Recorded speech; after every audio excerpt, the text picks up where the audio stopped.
Hello, welcome to this video. My name is Mrs. Castro Martin and I am an assistant principal at Harris County Beckenham and also one of the co-teachers for our A-level.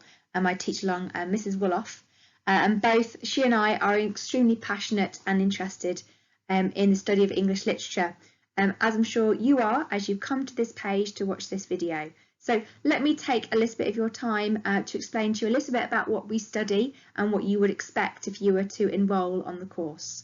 So studying English literature involves studying arguably the world's greatest literary heritage. You will study plays, poems, novels, and also explore a range of genres and time periods from Shakespeare's work in the 1500s, 1600s, right to the present day. In this way, you will gain an insight into both the history of writing in English and also its continued vibrancy. If you enjoy reading literary texts, then this course offers a great opportunity for you to broaden your horizons. As an English literature student, you will be immersed in the 17th century world of Jacobean intrigue, obsessive desires, and murder. So that's Shakespeare. And if that's not enough excitement for you, we can assure you that some time will be spent visiting destinations rivaling the exhilarating experience of hell in your investigation of modern and contemporary Gothic fiction by writers such as Angela Carter, Oscar Wilde, and Bram Stoker. As with English courses, this A-level will enable you to demonstrate your well-rounded breadth of knowledge and essential communication skills, and will open up a broad range of career opportunities, from law and teaching to journalism and politics. As the most traditional of English A-level courses, English literature is particularly prized by leading universities. As you can see on the screen, we've got a number of texts. If you were to study with us, we study the Edexcel exam board. So you would complete 3 examined papers at the end of your 2-year course. The first paper focuses on drama, and we can see there 2 stills from 2 stage plays. We have A Streetcar Named Desire, and we also have Shakespeare's Othello. And then we also move on to paper 2, which is a comparative study between Bram Stoker's Dracula and The Picture of Dorian Gray by Oscar Wilde. And then there's also the poetry, building on your poetry study at GCSE. We look at 2 different texts. We look at John Keats' poetry, a romantic poet, and then we also look at Poems of the Decade, which is modern poetry, and you will compare that to an unseen poem. So a whole range of different genres, of different forms, and different historical periods as well. And then finally, we have the coursework, which is your time to really pursue something of interest to you. It's a non-examined aspect of the course, which you complete on your own. We teach you a text called The Bloody Chamber and Other Short Stories by Angela Carter, and then you choose a text by which would like to do a comparative study.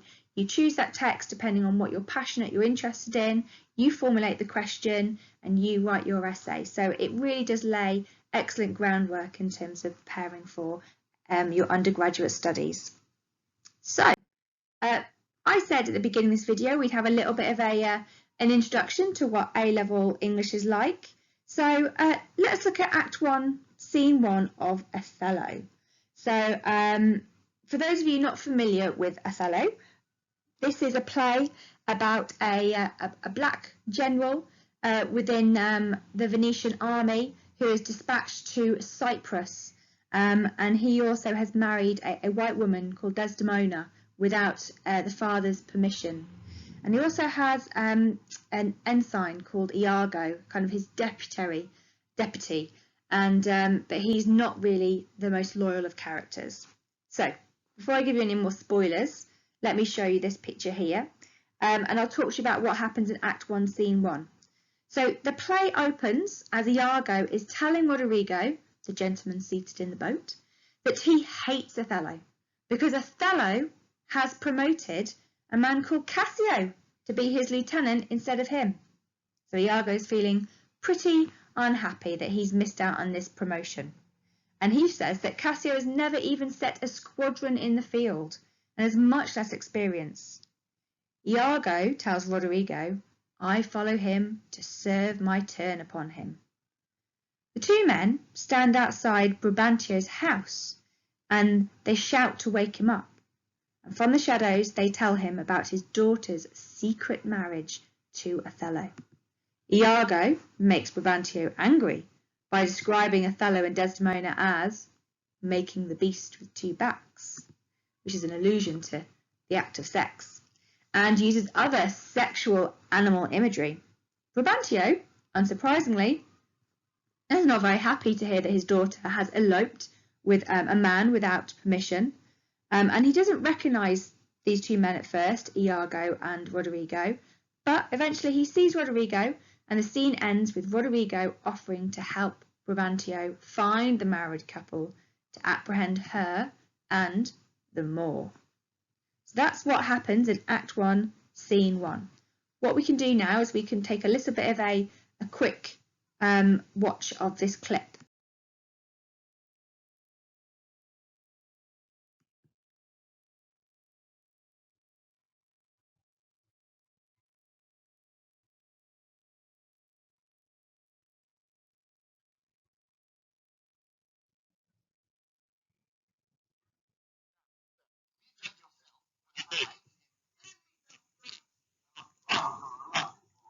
I would not follow him.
So we've just had the scene there with Iago encouraging Roderigo to rouse the father, wake him up, and to inform him that Desdemona has run away with Othello. So he was telling Roderigo what to do.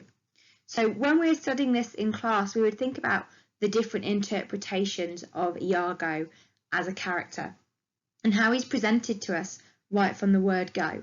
So it's very interesting that this play is called The Tragedy of the Moor of Venice. So it's centred on Othello, yet we do not meet Othello in the first scene of this play. We actually meet Iago, and that raises questions about why Shakespeare wanted us to meet Iago first, and what the dramatic effect was that, and how it shapes our understandings of the play. So let's first of all consider this. Let's consider Iago. Would we consider him a a self-centered, immoral character. So this scene establishes the sort of society that the play is set in, and also the values that the characters live by. What is particularly important is that this is done through the character of Iago. Most explicitly, him complaining about having been passed over for promotion. So he's unhappy that he has been passed over by promotion. Othello has not given him the promotion, he has given it to Cassio, and that has made him unhappy. In the opening lines of the play, we are therefore provided with a clear motive for Iago's Machiavellian plotting. His grievance fuels his hatred of and resentment towards Othello and Cassio. The former, Othello, has failed to reward his earlier service. The latter, Cassio, has usurped the position he thinks he should rightfully be his. And it's this which leads him to destroying the reputation of Cassio and the peace of mind, happiness, sense of identity, and ultimately, though indirectly, he destroys the life of Othello. What, however, I think is significant, though, is that Iago's description of what has happened is not just that of an aggrieved individual. It also does have a wider significance, and it provides the audience with an insight into the military society of Venice. Even without any knowledge of the social and historical context in which Shakespeare was writing, it is clear that Iago is recounting a change in the way society is organised, and that it is a change that does not suit him. Neither merit nor long service is the criterion for obtaining a position. If it were, then Iago is confident that he, rather than Cassio, would have been rewarded. He says, "I know my price. I am worth no worse a place." It seems as if favouritism, which brings a preferment, a charge frequently levelled at the court of James I, "'tis the curse of service, preferment goes by letter and affection, and not by old graduation, where each second stood heir to the first." If we set this scene in the context of other Shakespearean plays, such as King Lear, or As You Like It, and Richard III, we realise that Iago is an alienated malcontent. He feels excluded and deprived by society, and this is a common figure in Shakespeare's plays.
So whilst we're on that note of talking about the sexual imagery and the way in which Iago describes the relationship between Desdemona and Othello, it's also something that we need to focus on in terms of how this scene sets the tone for the rest of the play in terms of the presentation of women.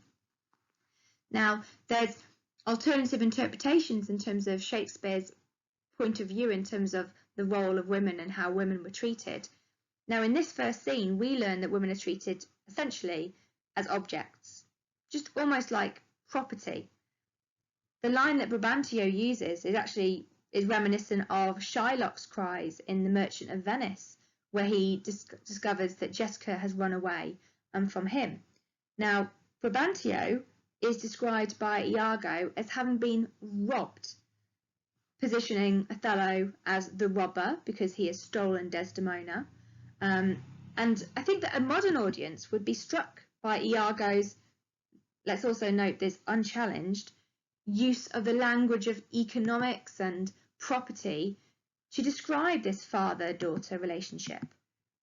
Without an historical understanding of the 17th century marriage customs and the relationship between fathers and daughters and husbands and wives, a modern audience might be unsure at this stage in the play whether this attitude was prevalent and accepted at the time. In retrospect, the fact that it is a villainous character, the villainous Iago, who uses these terms might encourage the audience into reading the play as a critical comment on the society of his time. Conversely, other readers might argue that the tragic outcome, with Desdemona ultimately dying, reveals Shakespeare's conservatism. He believes that daughters should marry men of the same class, race, age as themselves, and chosen by their father.